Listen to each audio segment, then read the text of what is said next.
Well, I was actually born in Cincinnati, Ohio, and I still have some family up there, but moved down permanently to South Carolina about 15 years ago, and literally loved the Surfside Beach area so much, but a lot more stuff going on in Charleston, so moved down about 10 years ago to Charleston, South Carolina, and my parents followed me down to Surfside, so I still have them up there. But yeah, I've been in Charleston for almost 10 years now as a full-time actor. I started out into the industry as a kid, started doing some little like modeling stuff for Gap. I was a Gap child, and then kind of started dabbling into the acting thing. Really started perking my interest a lot after I did a few drama scene stuff like that in school. Went through high school, college, bouncing around with that, theater, drama, and started doing like some just local basic commercial stuff, and then kind of snowballed into doing national commercial spots, and which is now turned into a doing many national spots and short films and now TV spots. So.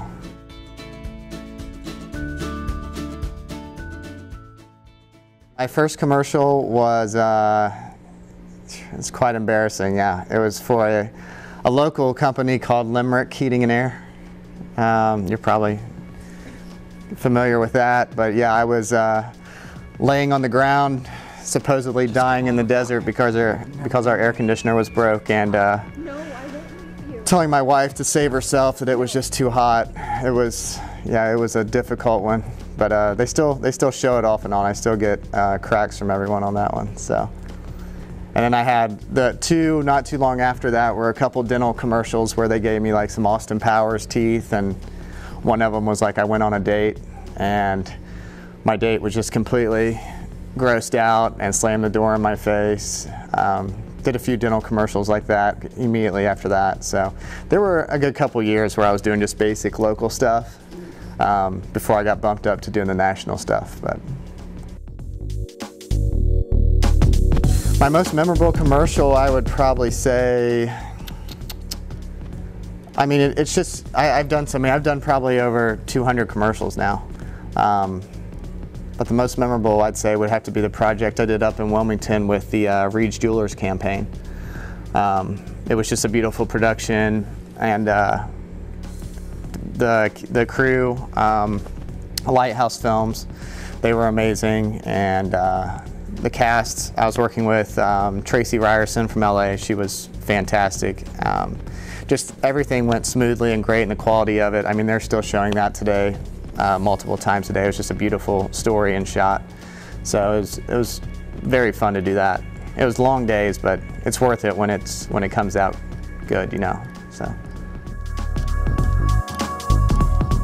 Oh, advice. I give these things every day. I'm always getting contacted about how do I get into the industry. One, make sure that you're comfortable in front of the camera, because I do have a ton of people tell me that they want to get into the acting industry, but then I tell them to make an audition or a reel, and their next answer is they're not very comfortable in front of the camera. So I think it's a lot of people that are in love with the idea of acting, but when it comes down to it.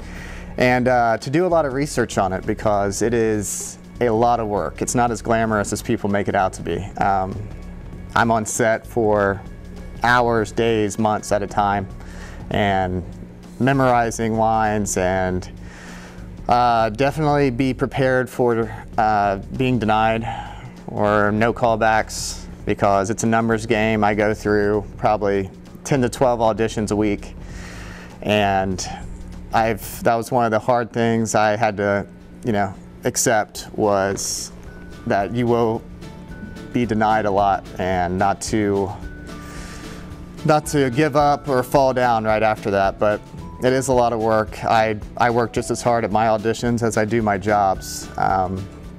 There's, a lot of casting directors that are looking for specific things, and if they don't have that, they have a whole plethora of people to choose from. So. What's next for me? As of right now, I just finished 2 shows. One, Homicide Hunter, which will be on ID, which is coming out soon. South of Hell on Tweed TV, I made an appearance on that, which will be coming out. And a couple other different shows, projects. Just finished up a Hyatt hotel commercial up in Chicago.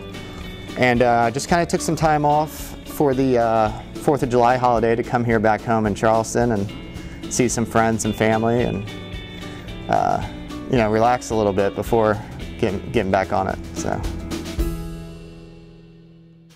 I mean I have to give thanks to, you know, my family, of course, because they were always, that's another thing, you know, I can give advice to people is that you know, my parents always gave me the boundaries to go out and try new things. You know, I think we have so many parents these days that are wanting their kids to do just specific stuff. My parents were nice enough to let me dabble and see what I like. You can't really figure out what people are good at unless they try it. And you know, without their support with me trying those things, I wouldn't be where I was at today. So yeah, love and support from them has helped tremendously. My entire family, even friends, have been behind me on it. So